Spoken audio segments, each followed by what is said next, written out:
They want to extend the Trump tax cuts from the previous 4 years, which cost $2.7 trillion in deficit, extended. And guess who gets it? You all don't. Today's report on inflation shows the good news is that inflation in America is continuing to come down. It's fallen 7 straight months, and more to go. Food prices at the grocery store are coming down. Gas prices are down at $1.60 to the peak. Real wages for working Americans are up over the last several months, delivering welcome breathing. Last year, we cut the debt by $1.7 billion in the last 2 years, while cutting the deficit more than $1.7 trillion in 2 years. Not a joke. And you got a hell of a new governor in Westmore, I tell you.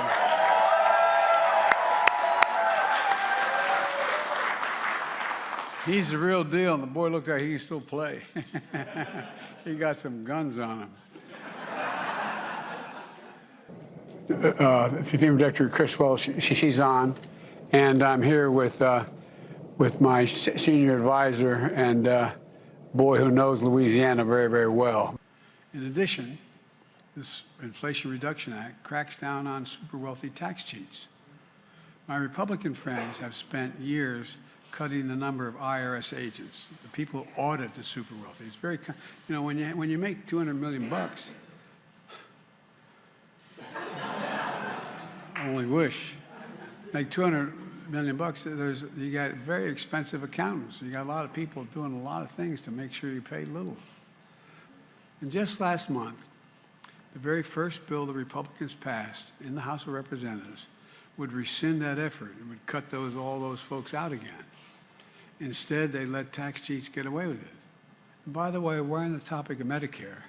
The distinguished senator, and I mean, I shouldn't be a smart guy, Senator Rick Scott from Florida, who is responsible for getting Republicans elected to the Senate, is a little bit in hot water right now. Because his plan is to sunset Medicare and Social Security. Well, meaning if you don't reauthorize them every 5 years, they go out of existence. Sunset them. They'll go away. As I said in the State of the Union, if anyone tries to get rid of Social Security or Medicare, I will veto it. When I argued that we should freeze federal spending, I meant Social Security as well.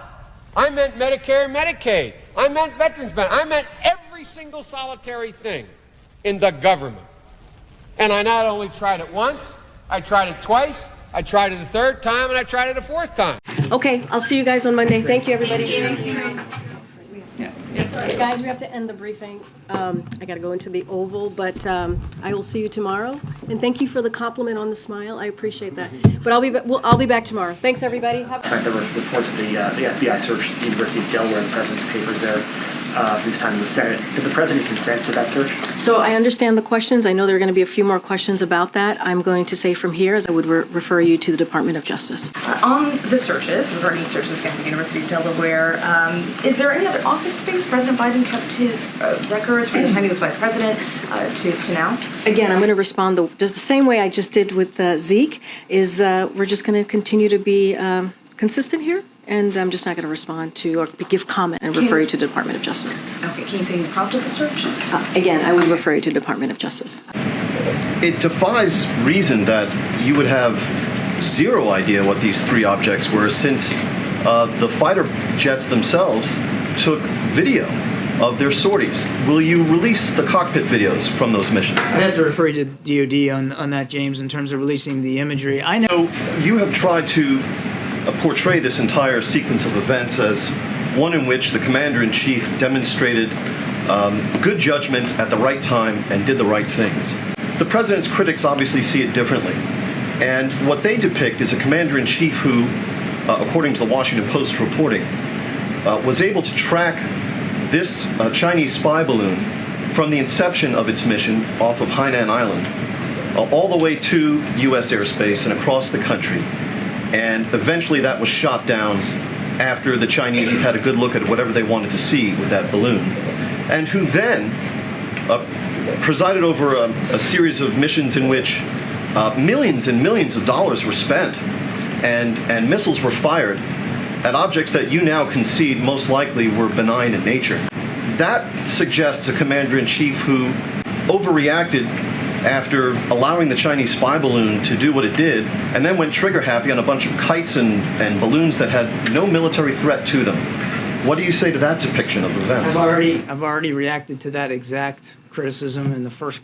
Numbers came out today that show a monthly decline in real wages as well as an annual decline in real wages. Administration officials have said growing real wages is an important marker for the economy. How do you view the setback in today's numbers? So a couple of things. I do want to say that what we have said many times is that we believe that the president's economic plan is indeed working, and it's giving. Maricopa County, Arizona, we helped build a new bridge over the Holly River. Look, in Warsaw, or it should be Washoe County in Nevada, we're spending $89 billion to add several lanes to US 395. We talk often about the gas prices going down to about 160 per gallon. That's because the president took historic steps to see that happening. The inflation came down for groceries and food at home last month. Gas prices are down about 160 from their peak. Real wages are up, as I mentioned moments ago, over the last 7 months for working families. Is about Rick Scott. As you saw, he edited his policy plan on sunsetting federal programs after 5 years to say it now exempts Social Security and Medicare. He says to the president, to Democratic and Republican leaders, that it was never intended to refer to Social Security and Medicare. And the White House is viewed as that end this conversation. Is the discussion over this issue done? What do you think?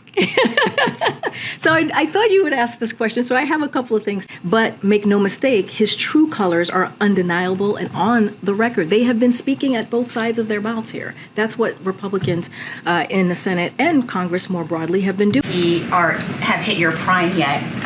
Does the president have anything to say about this national conversation that was sparked after a claim that was seemingly made in defense of the president that Nikki Haley is not in her prime because women hit their prime in their 20s, 30s, and 40s? You know, be addressed by. Right, I only bring it up because you No. brought it up. I'm going to say something. Just give me a second. If that's the Republican dream, I'm their nightmare. Look, folks, you saw when I said that on the floor, maybe if you saw it, you saw when I said that on the floor, I said, no, liar. Hey, I said, that means you're not going to cut Medicare or Social Security? And they all stood up and started to clap. I said, well, we got to settle then. Remember? No, seriously. Well, it's all on film. Let's see who votes to cut it.